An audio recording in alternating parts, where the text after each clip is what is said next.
కూర్చుందాం. ప్రభువారు ప్రేమించి మనకిచ్చిన మరొక పరిశుద్ధ దినపు ఆరాధనలో చేరి వచ్చిన మీ అందరికీ మన ప్రభువును రక్షకుడైన యేసుక్రీస్తు వారి పరిశుద్ధ నామములో వందనాలు తెలియజేస్తా ఉన్నాం. అందరికి వందనాలు. సో దేవుని ఉన్నతమైన కృపను బట్టి ప్రభు మనల్ని సజీవ లెక్కలు ఉంచారు. నిజంగా భయంకరమైన దినాలు మనం చూస్తూ ఉన్నాం. ఎన్నో ప్రమాదాలు కదా, ఎంతో కుటుంబాలు నిజంగా బలవంతుడు అనుకున్న వాడే బలహీనుడైపోతున్న కాలం ఇది. సో చాలా జ్ఞానం గలవాడు అనుకున్న వాడే జ్ఞానహీనుడిగా మారిపోతున్న దినాలు ఇవి.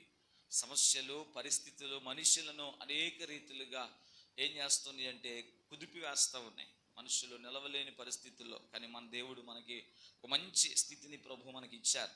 ఎన్ని పరిస్థితులు వచ్చినా, ఎన్ని ఆటంకాలు వచ్చినా వాటన్నిటిని తట్టుకుని ధైర్యంతో ముందుకి సాగే కృపను ప్రభు మనకు అనుగ్రహిస్తూ ఉన్నారు. చాలా సంతోషం. మంచిది. వచ్చిన మాటను మనము జ్ఞాపకం చేసుకుందాం. బైబిల్ గ్రంథంలో నుంచే ఒక మాటను ఇక్కడ రాయబడుతున్నటువంటి సామెతల గ్రంథం 24వ అధ్యాయంలో ఒక చక్కని మాటను ఇక్కడ జ్ఞాపకం చేస్తూ సొలొమోను మహారాజు చాలా విషయాలు ఈ యొక్క అధ్యాయంలో తెలియపరుస్తూ వస్తూ ఉన్నారు. చాలా విషయాలు చెప్పారు. కుటుంబం గురించి, రాజ్య పాలన గురించి, అలాగే ఇంకా అనేక విషయాలు ఇక్కడ మాట్లాడుతూ వస్తూ ఉన్నారు. ఒక విషయాన్ని మనము ధ్యానం చేద్దాం ఈ పూట. మొదటి వచనాన్ని చదువుదాం. దుర్జనులను చూచి మత్సరపడుకుము, వారి సహవాసము కోరకము. ఈ మాటను జ్ఞాపకం చేసుకుందాం. జ్ఞాని అయిన సొలొమోను రాస్తూ ఉన్నా.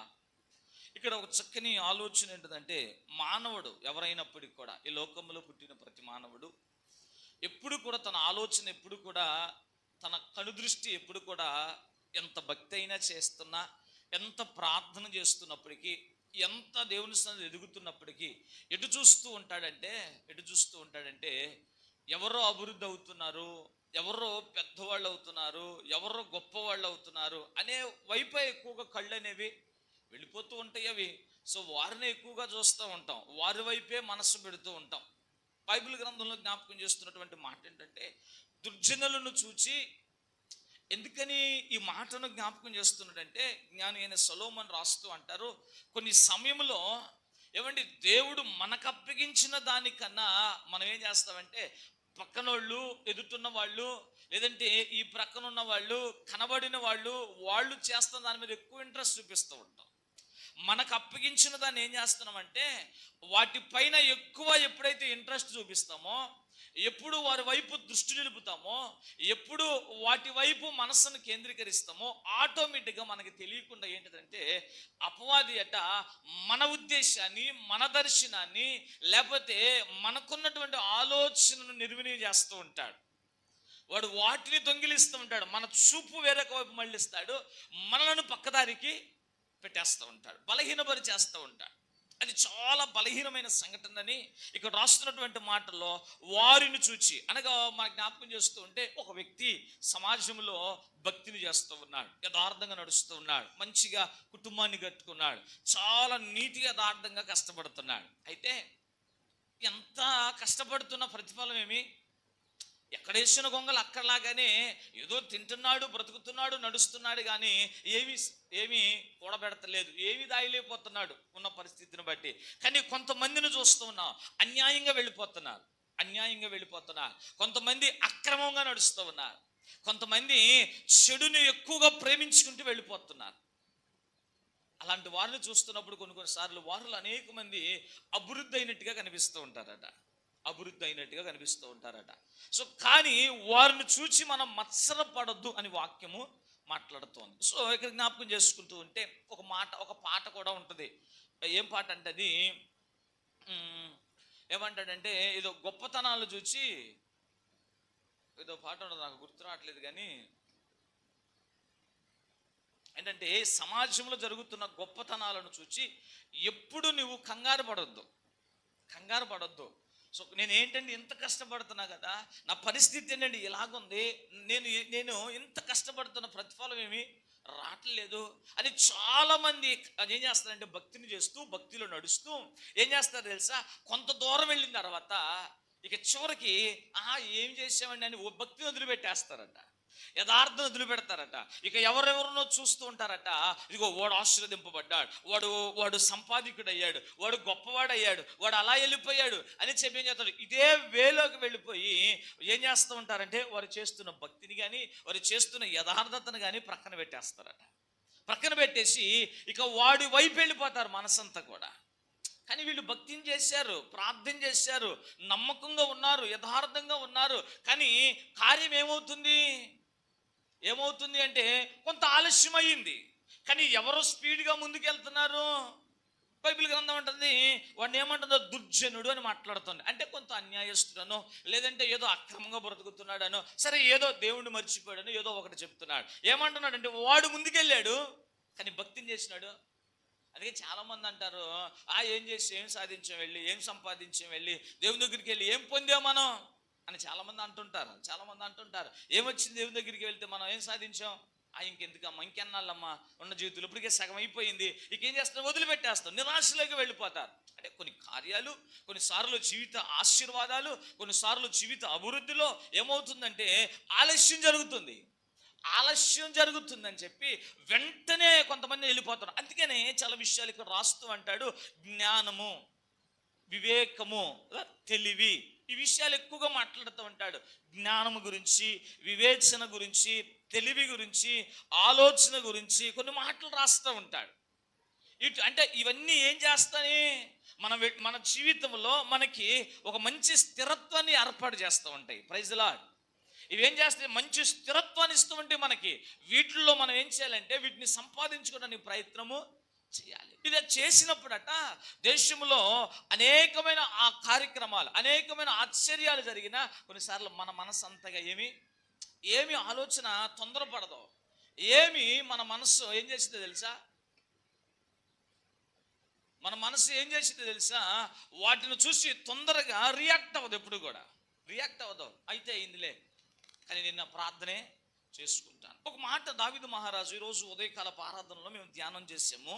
ఒక మాటను దావీదు మహారాజు మాట్లాడుతూ ఉంటారు. చూడండి, 71 కీర్తనలు 71లో 1వ వచనంలో అంటారు, యెహోవా నేను నీ శరణుజొచ్చి ఉన్నాను, నన్నెన్నడూ, చూడండి దావీదు మహారాజు అంటారు, నన్నెన్నడూ నీవు సిగ్గుపడనివ్వడు. నేను నమ్మా నేను నిన్ను ఆశ్రయించాను, నీ దగ్గరికి వచ్చానయ్యా, కానీ నువ్వెన్నడూ నన్ను సిగ్గుపరిచే దేవుడవు కాదు. దావీదట తన జీవితంలో రాస్తున్నటువంటి మాటల్లో ఆ కీర్తనలో రాస్తా అంటాడు, బాల్యము నుండి అంట. ఎప్పటి నుంచి? బాల్యము నుంచి అక్కడ రాస్తుంటాడు. చూడండి 6వ వచనంలో, గర్భవాసినైనది మొదలుకొని తల్లి గర్భము నుండి ఉద్భవింపజేసిన వాడవు. దావీదు చరిత్రను ఒకసారి ఆలోచన చేస్తే, ఏమండి దావీదు మాట్లాడుతూ ఒక మాట చెప్పారు. ఏమన్నా తెలుసా? నా తల్లి నన్ను రహస్యమందు కంది అన్నాడు. ఎప్పుడట? రహస్యమందు అంట. ఒక చిన్న మాట చెప్తాను, సందర్భం వచ్చింది కాబట్టి దావీదు స్టోరీ చెప్తాను. దావీదు తండ్రి యెష్షయి. దావీదు తండ్రి ఒక స్త్రీని వివాహం చేసుకున్నాడు. ఆయనేమో ఒక జాతికి చెందినవాడు, మరొక జాతి స్త్రీని వివాహం చేసుకున్నాడు.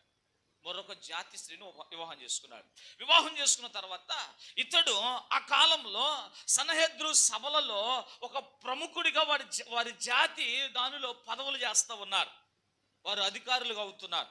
అప్పుడు ఈయన వంతు వచ్చింది, యెష్షయి వంతు వస్తే ఆయన ఏమన్నారంటే, కొంతమంది అన్నారు, అయ్యా నువ్వు దీనికి అర్హుడువు కాదు అన్నాడు.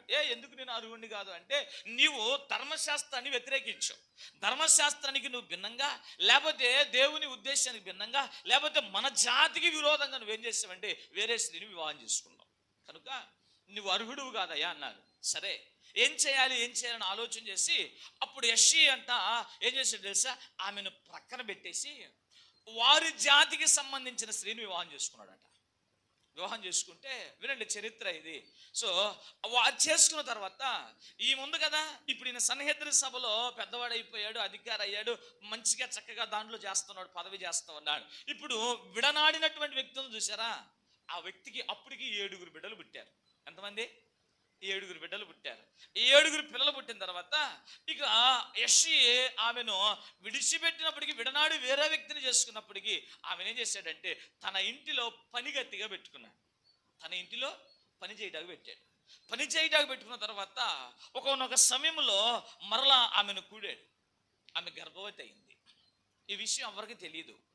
ఇప్పుడు అన్నలందరూ కలిసి ఆ పనిగత్తిని చంపాలని ఆలోచన చేశారు. ఈమె జాతి తక్కువది కదా, అందుకని ఇలాంటి మార్గాలు చేస్తూ ఉంటుంది. ఉదాహరణకు తామారు అనే ఒక స్త్రీ ఉంది బైబిల్ గ్రంథంలో. తామారు ఈమె కూడా ఒకసారి ఇలా చేస్తే ఇలా జరిగిందని ఆమెను తన మామే ద్వేషించాడు కదా.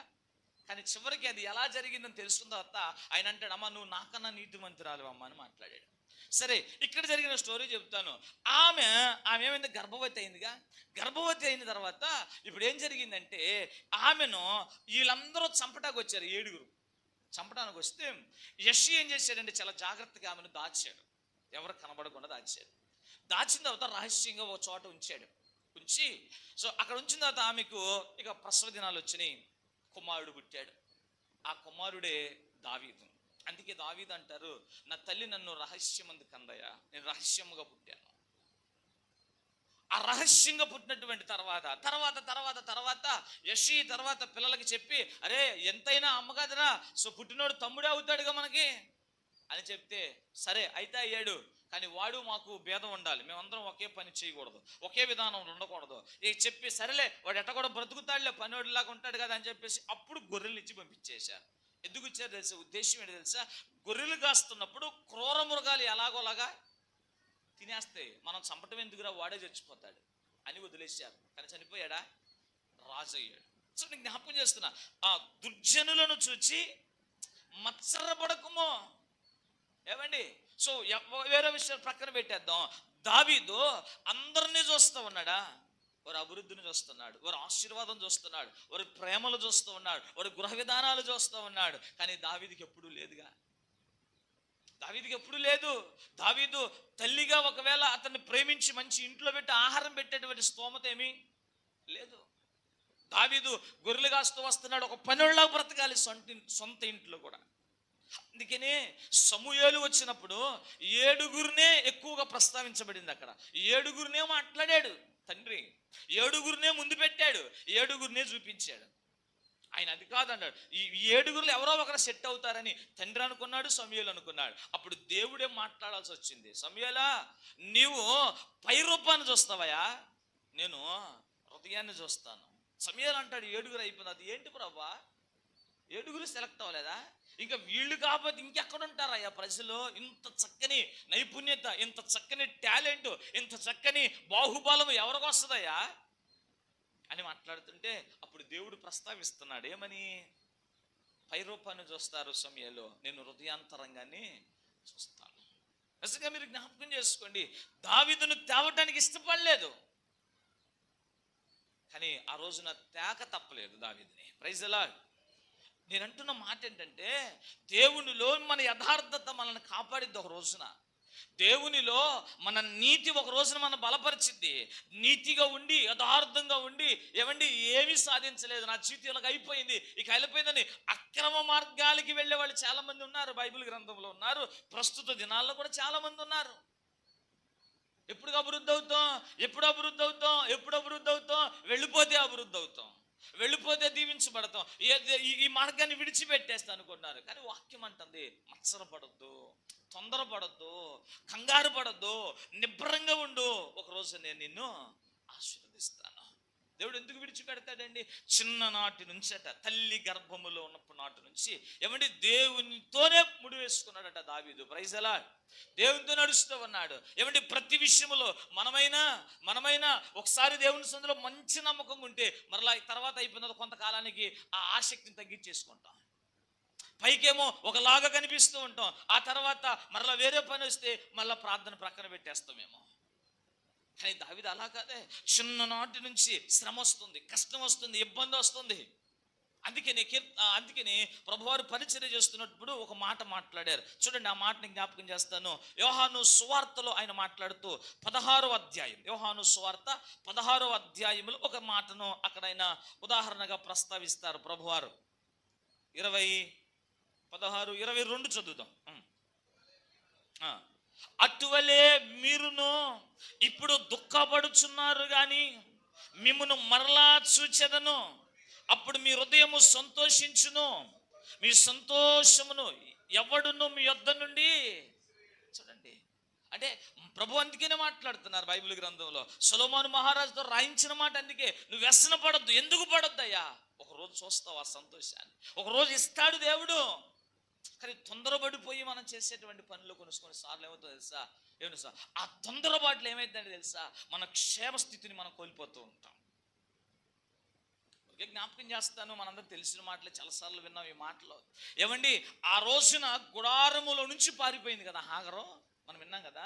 హాగరు పారిపోతున్నప్పుడు ఆమె వెళ్ళిపోతే ఎన్ని మాటలు చెప్పాడు. ఆ మంది గుడారం నుంచి వస్తున్నాను, నాకు ఆమెకు పడతలేదు, అంత అయిపోయింది. దేవుడు అంటాడు, చేతి కిందకి వెళ్ళి అణిగి మనుగు. ఎందుకు అంత కఠినం చెప్పాడు తెలుసా? ఎందుకు చెప్పాడు తెలుసా ప్రభువారు? అమ్మా, నీకు తెలీదు, ఎడారి, నీరుండదు, నీడుండదు, భయంకరమైన పరిస్థితి, క్రూర మృగాలు పొంచి చూస్తూ ఉంటాయి. నీకు తెలియదమ్మా, తొందరలో తీసుకున్న నిర్ణయం తరతరాలకు శాపమైపోద్ది. తొందరలో తీసుకున్నటువంటి ఆలోచన ఏమైపోద్దో తెలుసా? అది కొన్నిసార్లు మన జీవితానికి విఫల జీవితాన్ని తీసుకెళ్ళిపోతూ ఉంటాయి. కనుక నీకు తెలియదమ్మా. అదేంటయ్యా అలా మాట్లాడుతున్నావు? నువ్వు కూడా నా యజమానురాలు పక్షంగానే మాట్లాడుతున్నావా? నువ్వైనా నా పక్షాన ఉంటావు, నేను చూశానమ్మా, నేను శారంతో మాట్లాడతాను అంటావేమో. కానీ అలా అనలేదుగా నువ్వు.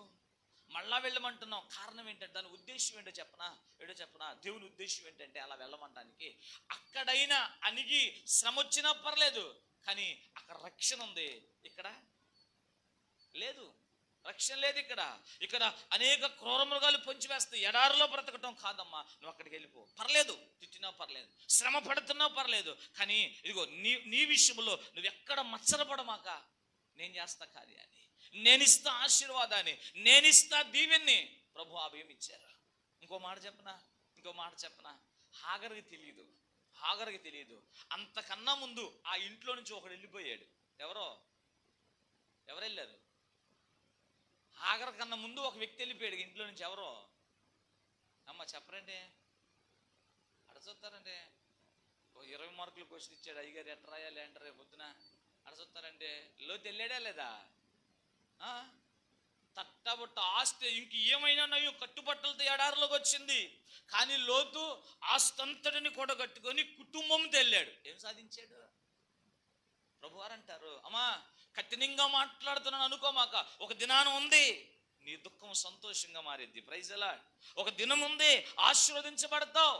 కానీ ఈ సమయంలో నేను చెప్పింది నువ్వు చెయ్యి. నీకన్నా ముందు నీ ఇంట్లో నుంచి ఒకడు వెళ్ళిపోయాడు, నీకు తెలియదు ఆ విషయం.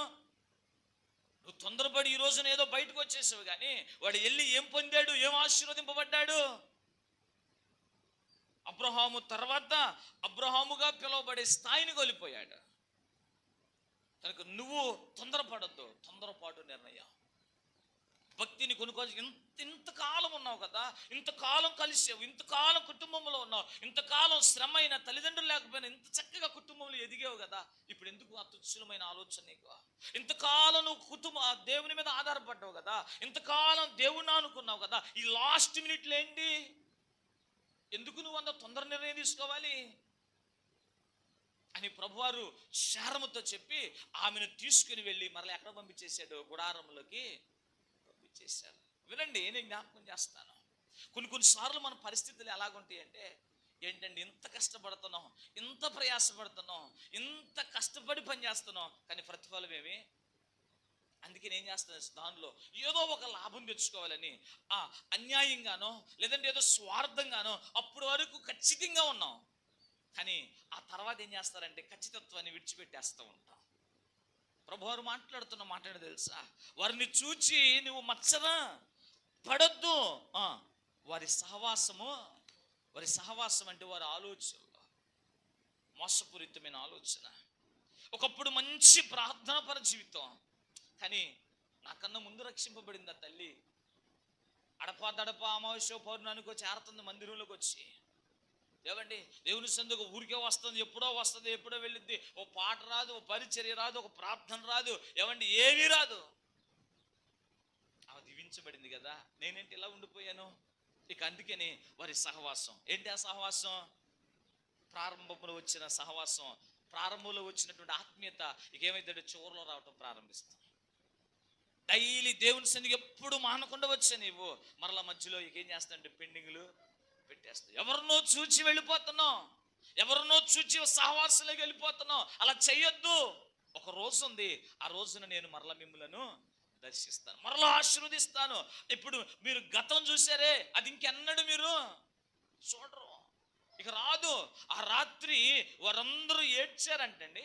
వాళ్ళందరూ ఏడిస్తే ప్రభు చెప్పిన మాట ఏంటో తెలుసా? ప్రభు, మీరు కంగారు పడమాకండి, ఇకెన్నడు ఇప్పుడు చూచి నీకు మునిపెన్నడు మీరు చూడరు అని చెప్పాడు ప్రభు వారు. ఎవరికి అర్థం కాల. ఏంటి ప్రభు, మేము వెళ్ళే దారిలో వాళ్ళు వస్తున్నారు, మేము వెళ్ళే దారిలో వాళ్ళు వస్తున్నారు, వాళ్ళు కూడా దీవించబడ్డారు కదయా. వాళ్ళు అంత దూరం ఆ పక్క వెళ్ళిపోయారా, ఎర్ర సముద్రంగా ఆ పక్కకు వెళ్ళిపోయారా. ఆ తర్వాత మరలా ప్రభు చెప్పారు, మోషే మళ్ళీ కర్ర చూపి అన్నాడు. ఇప్పుడు ఏమైపోయింది? వాళ్ళు కళ్ళ ఎదుటే, ఆ రోజున బలవంతులు కదా వాళ్ళు, ఆ రోజున వాళ్ళు బలశూరులు కదా వాళ్ళు, ఆ రోజున వాళ్ళు అధికారులు కదా, ఆ రోజున వీరిని కించపరిచిన వాళ్లే కదా, ఆ రోజున వీళ్ళని అనగార్చిన వాళ్లే కదా వాళ్ళు. ఇప్పుడు చూస్తున్నారు వాళ్ళు కళ్ళ ఎదుట, ఏమండి రెప్ప వేయకుండా చూస్తున్నారు. ఏమయ్యారు తెలుసా? వాళ్ళందరూ ఏమయ్యారు అమ్మా? ఎర్ర సముద్రంలో అందరూ ఒకేసారి. బైబిల్ కింద రాయబడుతుంది తెలుసా? ఆ రోజునట ఫరో కోపంతో ఇశ్రాయేలు ప్రజల్ని మరలా వెనక్కి తీసుకురావాలని ప్రతి రథమును ప్రారంభించాడట. రథం వేసుకొని బయలుదేరాలి. ఏ రథం ఇక్కడ ఉండకూడదు, అందరూ సైనికులందరూ ప్రావీణులందరూ వచ్చేయాలి. అందరం తీసుకుని వచ్చాడు. ఆ రాత్రి తెల్లారేమైంది? అందరూ సముద్రంలో కలిసిపోయారు. చూడండి, చూస్తూ ఉండగానే ప్రభు మాట్లాడుతున్నారు. మీరు చదివినటువంటి మాటల్లో యోహాను సువార్తల్లో ప్రభు చెప్పినటువంటి మాట ఏంటో తెలుసా? ప్రభు అంటున్నారు కదా, ఏమని అంటున్నారు? చదువుదాం, మరొకసారి చదువుదాం. ఇప్పుడు దుఃఖపడుచున్నారు కానీ మిమ్మల్ని మరలా చూచెదను, మీ సంతోషమును ఎవడును ఎన్నడును మీ యొద్ద నుండి ఒక స్థిరమైన పునాదిని వేస్తున్నాడు దేవుడు. Praise the Lord. కొన్నిసార్లు ఆలస్యమవుతున్నటువంటి కార్యానికి ప్రభువారు దాన్ని సిద్ధపరచాలి. ఉదాహరణకి మన కళ్ళ ఎదుటే ఉన్నాయి కొన్ని విత్తనాలు ఉన్నాయి. కొన్ని విత్తనాలు మీరు వేశారు, విత్తనాలు చిమ్మారు. చిమ్మిన రేపుడికి ఎల్లుండేకే మొక్క వచ్చేస్తుంది. ఏ మొక్కలు అవి అమ్మా? ఏ మొక్కలు? ఇంట్లో వేస్తూ ఉంటారు కదా. ఇప్పుడు వర్షాకాలంలో తోటకూర విత్తనాలు వేసారు. ఎన్ని రోజులకు వస్తాయి మొక్కలు అమ్మ? ఎన్ని రోజులు వస్తాయి? 3 రోజులకి చక్కగా ఆకులు తొడుగుతూ ఉంటాయి. 2 ఆకులతో స్టార్ట్ అవుతుంది. గోంగూర మొక్కలు ఎప్పుడు వస్తాయి? త్వరగా వచ్చేస్తాయి. ఏమండి, ఎంతకాలం ఉంటాయి అవి మళ్ళీ భూమి మీద? ఏమో ఎంతకాలం ఉంటాయి? గోంగూర పంట వేసి 6 నెలలు ప్రతిఫలం పొందుతారా? వచ్చిందా? రాదు. 1 నెలలో, ఒక 2 నెలల్లో మొత్తం అయిపోద్ది. త్వరగా వేసిన విత్తనం, త్వరగా మొక్క వచ్చిన విత్తనం మళ్ళా వెంటనే త్వరగా ఎండిపోయింది చెట్టు, త్వరగా ప్రతిఫలం అయిపోయింది. దాని మీద పెద్ద రాబడేమి కూడా ఉండదు. ఏదో బలం లేని వాళ్ళు చేసుకునే ఆ వ్యాపారాలు, చిన్న చిన్న వ్యాపారాలు. కానీ నేనంటాను ఒక టేకు మొక్క కానీ, పెద్ద పెద్ద చెట్లు ఉన్నాయి కదా, ఎర్ర చందనాలు ఇవన్నీ కదా పెద్ద పెద్ద చెట్లు, ఆ మొక్కల విత్తనాలు కానీ, కొబ్బరి మొక్క కానీ, వెదురు చెట్టు కానీ భూమిలో పెట్టండి. ఎప్పటికి వస్తాయి? ఎంతకాలం పడుతుంది తెలిసి? ఎప్పుడైనా పెట్టి చూసారా అమ్మా? ఎప్పుడు పెడితే ఓర్పు ఉండదు. ఏమండి, ఓర్పు ఉండదు. ఓ తల్లి అంటుంది మొన్న వచ్చి మాట్లాడితే చెప్తుంది, అయ్యగారండి ప్రార్థన చేయండి అంది. దేనికోసం అమ్మ? కోడి కోసం అండి అంది. దేనికోసం? కోడి కోసం. పొదగేసిందంట. వాళ్ళ అబ్బాయి ఏం ఆగలేకాడు 21 రోజులకి 42 సార్లు తీసుకొస్తున్నాడంట. 4 పిల్లలు చేసింది అయ్యగారు వీటి వల్ల. ఆ 4 అన్నా బతికేటట్టు ప్రార్థన చేయి అయ్యగారు. వాడు తెస్తావమ్మా అన్న. అవునా అయ్యగారు? ఆలోచిస్తుంది. మళ్ళీ దేవునికి ఇస్తావా? మరి అవును కదా. మరి ఇప్పుడు ఏమంది, నేను బతికేటట్టు ప్రార్థన చేయాలంటే రోజు నేను కాసిన నోకలు ఎత్తుకెళ్ళి ఇప్పుడు రోజు జిమ్మి కర్రపట్టుకుని కూర్చోవాలి. దేనికి? 4 పిల్లలు చాలా జాగ్రత్త వస్తాయి. మరి అత్తగా చెప్పిందావు నాకు, అయ్యా వాటి కోసం ప్రార్థన చెయ్యా, అప్పుడప్పుడు వస్తా ఉండయ్యా ఇంటికి. దేనికి అమ్మా? అత్తగా ఓ తల్లి అనుకుందంట, పాపం ఓ తండ్రి అనుకుందంట. ఏమనుకుంది తెలుసా? పాస్టర్ గారితో అందంట, అయ్యగారండి ఈసారి ఎట్టయినా ఉంటే ఒకటి నేను తీసుకొచ్చి దేవునికి ఇస్తానండి అందంట ఓ తల్లి. అనుకుంటే సరేనని చెప్పి ఎందుకనో తెలియక అన్నీ చేసినాయి అంట. అన్ని పిల్లలైనవి, అన్నీ బతికినాయి అంట. అన్నీ చేసినాయి, అన్నీ బతికినాయి. సరే ఈ లోపు పక్కన వాళ్ళు భర్త అన్నారంట, భలే పిల్లలు పుట్టినాయే, అన్నీ చచ్చిపోయినాయి, అన్ని ఏమంటారు, అన్ని కారులు పోయినాయి, ఇగో ఈ కారు బతికింది కానీ మంచి పిల్లలు బతికినాయే అన్నారంట. ఆమె మనసులో ఒక ఆలోచన వచ్చిందంట. ఏంటో తెలుసా? మంచి అంటుందే, మరి అయ్యగారికి ఇద్దాం అనుకున్నాం, ఇంకోటి ఏదన్నా చూసేద్దాంలే, ఇది ఎందుకు. ఈ లోపు అవి పెద్దయ్యే కొంత వయసు వచ్చి కొట్టుకొని దానికి కన్ను పోయిందంట. అమ్మ కన్ను కనపడతల్లా, కన్ను కనపడకపోతే చూసి అన్నాడంట, ఇదేంటే కన్ను కనపడట్లేదు అనుకుంటా. అప్పుడు అంద యేసయ్యా నీకు ఎన్ని స్తోత్రాలు ప్రభువా, దైవజనునికి నీకు ఎట్టివ్వాలనుకున్నా, ఈ గుడ్డిదాన్ని ఇచ్చేద్దామయ్యా తెలుసా. సరే ఇచ్చిందంట. పాపం ఇస్తే అయ్యగారేమో ఎక్కడో దూరంలో సేవ చేస్తా గబగబా కోడిని పట్టుకొని సంచిలో పెట్టుకుని ఇంటికి వచ్చి నూకలు వేసాడంట. నూకలు ఎత్తే అదేం చేస్తుంది తెలుసా? గుండ్రంగా తిరుగుతుందంట. గుండ్రంగా తిరుగుతూ ఉంటుంటే పాస్టర్ గారు అన్నీ ఫోన్ చేశాడంట. అమ్మా సరోజనమ్మా కోడిని ఇచ్చేవమ్మా అంటే, అవునయ్య గారు, పెద్ద కోడి అయ్యగారు అదే. సరే మంచిదమ్మా, కోడి అంటే నూకలెత్తి గిరగిర తిరుగుతుంది తినకుండా అంటే, అయ్యగారు మరే అది ఎట్లాంటిది అమ్మ, ఎట్లాంటిది మత్సరం. మొదట అనుకుంది ఎన్ని మంచిగా ఏవిద్దాం అనుకుంది, ఆ తర్వాత గుడిదైందిగా ఎట్ట కూడా ఇచ్చేద్దాం అనుకుంది. ఏమైంది? ప్రభువారు అంటారు, నీ సంతోషము ఇకెన్నడు ఎవరు ఎప్పుడు ఏది చెరపకుండా నేను ఇస్తాను ఆశీర్వాదం. Praise the Lord. ఎప్పుడు ఇస్తారు? నువ్వు మత్సరపడద్దు. ఆ విత్తనం పెట్టామా, ఆ విత్తనం పెట్టిన కొన్ని నెలలు చూడాలండి. కొన్ని నెలలు కొబ్బరి మొక్క ఒకటి పెట్టండి, మంచి తెచ్చి ఒకటి. కొన్ని నెలలు గడిస్తే తప్ప అది పిలక పట్టదు. కొన్ని నెలలు గడిస్తే తప్ప కొన్ని మొక్కలు ఉన్నాయి, అవి చిరకాలం ఉండేవి. అంటే చిరకాలం అంటే చాలా కాలం బ్రతికే భూమి మీద మొక్కలు ఉన్నాయి. అవి వెంటనే వచ్చేవేమి కాదు. తోటకూర మొక్కల్లాగా వేసిన వెంటనే 2-3 రోజులు వచ్చేయం కాదు అవి. ఏమండి, అది వస్తే కాలం పడద్ది. ఎదురు చూచి వస్తే అది ఇచ్చే ఫలాలు మనం కాదు, మన పిల్లలు కూడా తింటారు. మన పిల్లలు కాదు, మన వెనకమాల పిల్లలు కూడా. ప్రభు అంటారు, ఆ సంతోషాన్ని ఎవడు ఎన్నడు ఎప్పుడు తీలేడు అనమాట. అది నేను ఇస్తాను. అది అప్పుడు వరకు మీరు ఏం చేయాలట? దానికి ఉదాహరణ చెప్పారు ఇక్కడ. ప్రభు వారు ఏమంటారు తెలుసా? ఒక స్త్రీ అట 9 మాసాలు మోసిందట, బిడ్డను 9 మాసాలు మోసిందట, ఏడ్చిందట. ఏం చేసింది తెలుసా? ఆ తర్వాత అయితే శిశువు పుట్టగానే చూడండి ఏమైంది తెలుసా? మోసింది, భారమైంది, కష్టమైంది, కానీ ఒక రోజున సంతోషం కలిగింది. ఆ సంతోషములు ఏం చేస్తుందా? లోకమంతటా ఆనందపడుతుందట. ఒక సంతోషం ఉంది, ఆ సంతోషాన్ని నేను ఇస్తాను. అప్పుడు వరకు ఏం చేయాలంటే తెలుసా? మత్సరపడద్దు. ఒక ఉదాహరణ చెప్తా మీకు అర్థం అవడం కోసం. చిన్న ఉదాహరణ చెప్పేసి నేను ముగిస్తాను. బైబిల్ గ్రంథంలో ఒక వ్యక్తి ఉన్నాడు, ఒక రాజుగారు ఉన్నారు, రాజ్యపాలన చేస్తూ ఉన్నారు. ఆ వ్యక్తి చాలా పేదవాడు. తన ఉద్యోగం ఏంటో తెలుసా? రాజు గుమ్మం దగ్గర కూర్చునే ఉద్యోగం. అమ్మ ఏ ఉద్యోగం? ప్యూన్ ఉద్యోగం.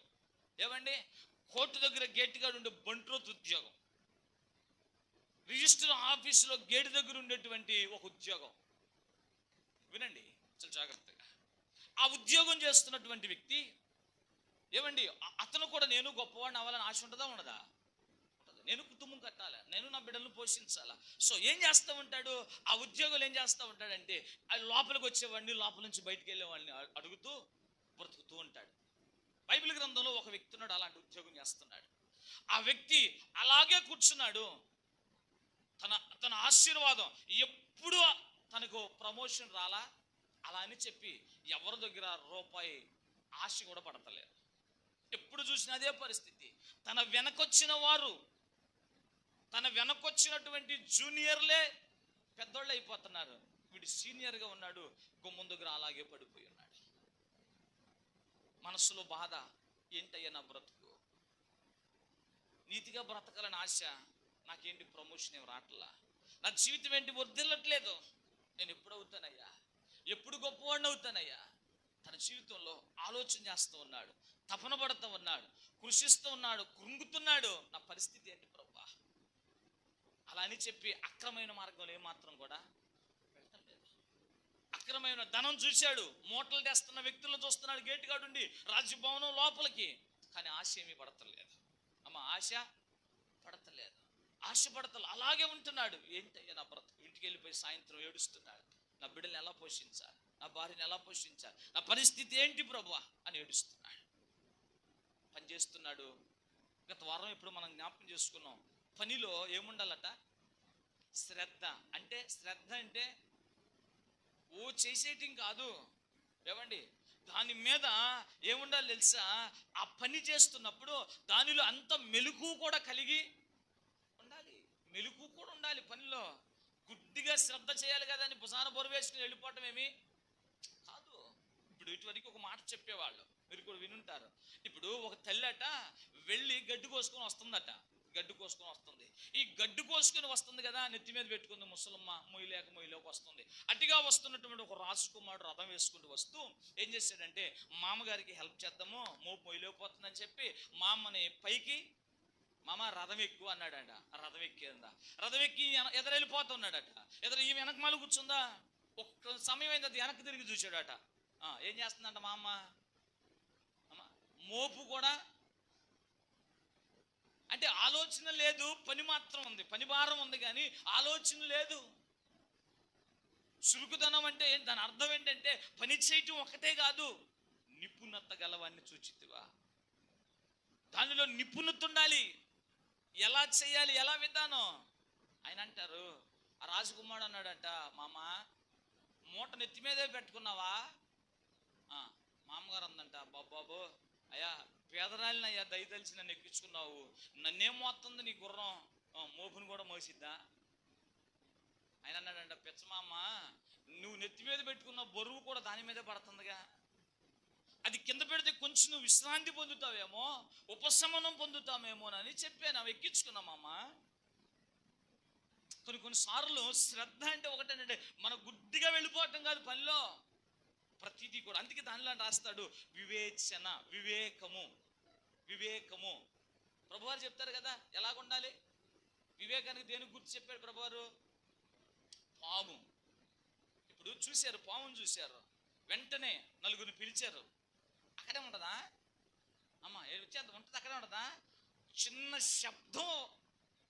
కానీ మరి చాలా మంది చెబుతారు ఏమంటారు తెలుసా, పాములకు చెవులు లేవంట.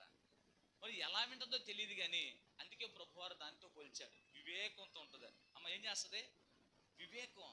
అసలు వెంటనే అక్కడ చూచి రెప్పేసే లోపు మళ్ళీ అది వెళ్ళిపోతాయి, ఉండదు. వివేకం కలిగి ఉండాలి. ఊరికే మనం ఏదో చేస్తున్నాం, మోస్తున్నాం, నేను వెళుతున్నాను అలా కాదు. వివేకం, దానివల్ల మనకి ఉపయోగం కలగాలి, దానివల్ల మనము ఆశీర్వదింపబడాలి. ఆ వ్యక్తి చేస్తున్నాడు, ఏడుస్తూ ఉన్నాడు, పని చేస్తూ ఉన్నాడు, కష్టపడుతున్నాడండి. ఒక రోజున కొంతమంది దుండగులు ఏం చేస్తున్నారో తెలుసా? వాళ్ళు గోడ అవతల పక్క నుండి ఆలోచన చేస్తున్నారు. ఏమన్నా తెలుసా? అరే రాజుని చంపేయాలరా మనం, రేపు రాజుని చంపేద్దాం, రాజుగారు ఇలా చేస్తున్నాడని కొంతమంది దుండగులు ఏమంటారు, వాళ్ళు కుట్ర చేస్తూ ఉన్నారు. ఈ కుట్రను అదిగో ఆ గుమ్మం కాడ కూర్చున్నవాడు విన్నాడు. Praise the Lord. ఆ గుమ్మం కాడ కూర్చున్నవాడు విని, ఏమండి, గుమ్మం కాడ కూర్చున్నవాడు విని గబ్బగబ్బ వెళ్ళిపోయి సైనికులు చెప్పాడు, అరే రాజుగారికి ఆ సెక్యూరిటీ ఉంటారు కదా, ఆ సెక్యూరిటీకి ఇన్ఫర్మేషన్ ఇచ్చాడు. ఇన్ఫర్మేషన్ ఇస్తే వాళ్ళు వెంటనే ఎలక్ట్ అయ్యారు, రాజు చనిపోకుండా కాపాడారు. రాజుని కాపాడిన తర్వాత ఇక రాజుగారు, అది రికార్డులో రాయబడింది, రాజుగారి ప్రాణాన్ని ఇప్పుడు మేము తప్పించాం, ఇదిగో ఇంత ఖర్చు అయ్యింది, దీనికి సలహా ఫలానా ఆయన ఇచ్చాడు. ఇవన్నీ రాసుకున్నారు కదా. రాసుకున్న తర్వాత రాజుగారి ద్వారా అతనికి ఏమి ముట్టలేదు, ఏమి బహుమతి ఏమి రాలా, ఏం మూట కూడా రాలా. ఇతడు మరలా బాధపడుతున్నాడు. రాజుగారు అందరికీ మేలు చేసిన అందరికి ఏదో మూట ఎత్తున్నాడు, నాకేంటి ఏమి ఇవ్వలేదు, నాకేంటి ఏమి రాలేదు. అంతేలే, మంచిగా వెళ్తే ఎక్కడ విలువ లేదు, అడ్డదారిలో వెళ్తేనే విలువ ఎక్కువ ఉంది, అడ్డదారిలో వెళ్తేనే అభివృద్ధి ఉంది. ఏమండి, అన్యాయంగా లంచాలకు అలవాటు పడితేనే ఆశీర్వాదాలు ఉన్నట్టు. ఏమండి, అది పొందితేనే అభివృద్ధి కనపడతా ఉంటుంది జీవితంలో. మళ్ళా లోపల ఆలోచన పెరిగి వేస్తూ ఉంది, లోపల మరలా ఆలోచన వస్తుంది, ఏం చేయాలి. సరే ఇక ఒక రోజున ఇలా జరిగిన సంఘటన మనకు తెలిసినవే. ఇక ఒక రోజున రాజుగారికట ఒక రాత్రి నిద్ర పట్టలేదట. ఎందుకో నిద్ర పట్టలేదట. నిద్ర పట్టకపోతే ఆయన అన్నాడంట, సైనికులు పిలిచి పక్కన ఆ అధికారిని పిలిచి అన్నాడట, అయ్యా రికార్డు తండ్రా అన్నాడట. అంటే రాజ్యంలో ఎంతమందికి మనము గిఫ్ట్లు ఇచ్చామో, మూటలు ఇచ్చామో, ఎంతమంది మనకు ఉపయోగపడ్డారో ఆ లిస్టు తీసుకురండి రా అన్నాడట. ఆ లిస్టు తీసుకొచ్చారా? తీసుకొచ్చి ఆ లిస్టు చూస్తూ ఉంటే ముద్దుకై అన్నటువంటి పేరు దగ్గర గ్యాప్ ఉండిపోయిందట. Praise the Lord. మనం అనుకుంటాం ఈ గ్యాప్ ఎప్పుడు పుడిద్ది, ఎప్పుడైద్ది, ఎప్పుడు జరిగిద్ది, ఈ సమస్య ఎప్పుడు పోద్ది అని మనం అనుకుంటున్నాం. కానీ ఏమండి, దేవుడట చూడండి, రాజుకి ఆ రాత్రి నిద్ర పట్టకుండా ఆ గ్యాప్ను చూపించాడు. గ్యాప్ చూస్తే రాజుగారు, ఏంట్రా ఇక్కడ గ్యాప్ ఉందేంటి? సైనికులు పిలిచాడు. ఏంటి గ్యాప్ ఏంటి? అయ్యా మరి ముద్దుకైకి మనం ఏం చేయలేదయ్యా, ముద్దుకై ఏమీ చేయలేదయ్యా అంటే, అవునా చేయలేదా మనం అని చాలా కాలం తర్వాత ముద్దుకైకి మరలా పిలుపు వచ్చింది. రాజుగారు పిలిచాడు. ఎప్పుడో జరిగింది, గుర్తుంటుందా ఎవరికైనా? మనం చేసిన మంచి గుర్తుంటుందా, మనం చేసినట్టు భక్తి గుర్తుంటుందా అని బాధపడుతూనే వెళ్ళాడు. ఆ రోజున హామాను పిలిచాడు. హామాను అప్పటికే ముద్దుకై మీద ఎంత విషపు చూపు చూస్తూ ఉన్నాడు, ఎంత అతనిని అనగతొక్కాలని, తననే కాదు తన జాతిని కూడా అనగతొక్కాలని ప్రయత్నం చేస్తున్న సమయంలో హామాను పిలిచాడు. పిలిచి రాజుగారు చెప్తున్నారు, ఏమని తెలుసా? ఒక వ్యక్తిని నేను గణపరచాలయ్యా, ఒక వ్యక్తిని నేను గణపరచాలి, ఎందుకంటే అతడు నాకు చాలా ఉపకారము చేశాడు. ఈ హామానేమో తన ఆలోచన తను చేస్తూ ఉన్నాడు. చుట్టు చివరికి ఎట్టకేలకు మనం చూస్తున్నాం బైబిల్ గ్రంథంలో, ఆ దేవుడు లేదంటే రాజుగారు వెంటనే ఎవరి గురించి మాట్లాడాడట? ముద్దుక విషయంలో మాట్లాడాడు. Praise the lord. ప్రభు అంటారు, ఎవరు నీ సంతోషాన్ని దొంగిలించరు, ఎన్నడూ పోదు. చిన్న చిన్న వాటి కొరకు నువ్వు తొందరపడితే ఏమండి, చిన్న ఆశీర్వాదం వస్తుంది. అది ఎలాగుంటుందో తెలియదు. నన్ను జ్ఞాపకం చేసుకోయ్యా, కలభావం చెప్పే కదా, ఆ రోజున జ్ఞాపకం చేసుకుని, అయ్యా మంచోడు ఇలా చెప్పాడంటే సరేలేరా అతను వదిలిపెట్టే, ఎక్కడ పోతాడు? దిక్కేది ఏమండి? కానీ ఒక సమయం వస్తుంది, అది ఎన్నడూ ఎవరు దాన్ని చెరపడానికి అవకాశం లేదు. Praise the Lord. దేవుడు దాన్ని ఆశీర్వదిస్తూ ఉంటాడట. ముద్దుకైకి తెలుసా, ఆ ప్రాంతంలో ముద్దుకై ఒక ప్రధానిగా మార్చబడ్డాడు. Praise the lord. ఇప్పుడు చెప్పండి, ఎవరైనా చెరుపుతారా? దాన్ని చెరుపుతారమ్మా? చెరపలేరు. ఒకవేళ తన కుమార్తె ఎస్తేరు రాణి అయినా తన్ను పట్టుకొని పాకినా కూడా కొంతకాలం ఉంటుందేమో. కానీ దేవుడు ఆశీర్వదిస్తే ఆశీర్వాదం ఎన్నటెన్నటికి ఆశీర్వాదమే. దేవుడు ఆశీర్వదిస్తే, ఒకవేళ అదిగో ఆ భక్ష్యగారుడు ఏమండి, ఆ రోజున వారు కలగన్నారు కదా, ఆ కల విషయంలో రాజుకి చెప్పాడు, అయ్యా పనదాయికుడా భక్ష్యగారుడా, పనదాయికుడు అనుకుంటా, వెళ్ళి చెప్పాడు, అయ్యా ఇదిగో ఆయన చెరసాల్లో ఉన్న మంచోడయ్యా, చాలా నా కలభావం చెప్పాడు, అయ్యా ఉద్యోగం వచ్చిందయ్యా, సర్లేరా అని విడుదల చేసి పంపించేసేయండి. ఎటు వెళ్తాడండి యేసేపు? ఎటు వెళ్తాడు? కానీ ఒక సమయం ఉంది, ఆ సమయంలో ప్రభు ఆశీర్వదించాడు. ఇప్పుడు చెప్పండి, యేసేపు ఐగుప్తు దేశానికి ఏమయ్యాడు? ప్రధాని అయిపోయాడు. Praise the Lord. ఎక్కడది? అందుకే ప్రభు అన్నారు, ఇదిగో ఒక స్త్రీ గనక ఎలాగ ప్రసవ వేదన పడి చివరిలో ఒక కుమారుని ప్రసవించినప్పుడు తన బాధంతా నివారణ పొందిందో, ఆ నివారణ నేను ఇస్తాను, నేను చూపిస్తాను. ప్రారంభించావు నీతిగా, యథార్థంగా ప్రారంభించావు. ఇప్పుడు ఒకవేళ దుర్జనులు చూచి మత్సరపడుతున్నావా? వారి సహవాసాన్ని వారి ఆలోచన ఇలా చేస్తే బాగుంటుందంట కదా, ఇలా వెళితే బాగుంటుందంట కదా, ఇలా వెళితే అభివృద్ధి అవుతామంట కదా, ఇలా వెళితే మేలు జరిగిద్దంట కదా, ఎవరో ఆలోచన తీసుకుంటున్నావా? ప్రభు అంటున్నారు, ఉదయకాల సమయంలో మత్సరపడొద్దు, తొందరపడొద్దు, వారి సహవాసం చేరొద్దు. నేనున్నాను, నేను నిన్ను ఆశీర్వదిస్తాను. దావీదు గారు మాట్లాడుతున్నా, నన్నెన్నడూ నువ్వు సిగ్గుపరిచే దేవుడు అయితే. ప్రభు మీద ఆధారపడ్డాడు, ప్రభు మీద ఆనుకున్నాడు, ప్రభువే సహాయము చేస్తూ ఉన్నాడు. మన జీవితంలో కూడా ప్రభు వారు మాట్లాడుతున్న మాట తెలుసా, మనము కొన్ని సార్లు మన యథార్థతను విడిచిపెడతాము, కొన్ని సార్లు మన ఆధ్యాత్మిక స్థితిని విడిచిపెడతాం. ప్రారంభం బాగుందండి, మధ్యకు వచ్చేపాటికి పరిస్థితులు ఏమీ బాగలేదండి, పరిస్థితులు ఏమీ కలిసి రావట్లేదండి, అందుకే నేను మార్గం తప్పేస్తున్నామా? అందుకే అనుకున్నటువంటి ఒప్పందాన్ని విడిచిపెట్టేస్తున్నామా? లేదంటే అనుకున్నటువంటి గోల్ నుంచి ప్రక్కకి వెళ్ళిపోతున్నామా? అనుకున్నటువంటి మార్గాన్ని విడిచిపెట్టేస్తున్నామా? ఒకవేళ జీవితంలో ఎలా జరుగుతుందో నాకు తెలియదు, కానీ ఆత్మీయంగా ప్రభువు మాట్లాడుతున్నారు. నన్ను ఆనుకున్నావా, నా మీద ఆధారపడ్డావా, ఇకెన్నడు వెనక్కి చూడదు. ఏరు రాని, కష్టాలు రాని, ఇబ్బందులు రాని, ఇరుకులు రాని, సమస్యలు రాని, కానీ నేను ఒక రోజు నిన్ను దీవిస్తా. అది ఎన్నడు ఎవ్వరు ఎప్పుడూ సరపలేనటువంటి సంతోషం. Praise the lord. సో ఆ సంతోషాన్ని ప్రభు మనకి ఇస్తారు. మత్సరం పడొద్దు. వారి సహవాసాన్ని, అంటే సహవాసం అంటే వారి ఆలోచన మనలోకి రాకూడదు. బలహీనమైన ఆలోచన బలవంతుడైన మనలోకి రాకూడదండి. వస్తే ఏమవుతాం? ఆ రోజున వచ్చింది, ఏమైపోయాడు? గెహాజీ పాడైపోలేదా? ఏమండి, బలహీనం ఆలోచన వచ్చింది, బిలాం పాడైపోలేదా? బలహీనమైన ఆలోచన వచ్చింది, ఆకాను పాడైపోలేదా? బలహీనమైన ఆలోచన వచ్చింది, సౌలు అక్కడితో తన పదవి నుంచి విరామను పొందలేదా?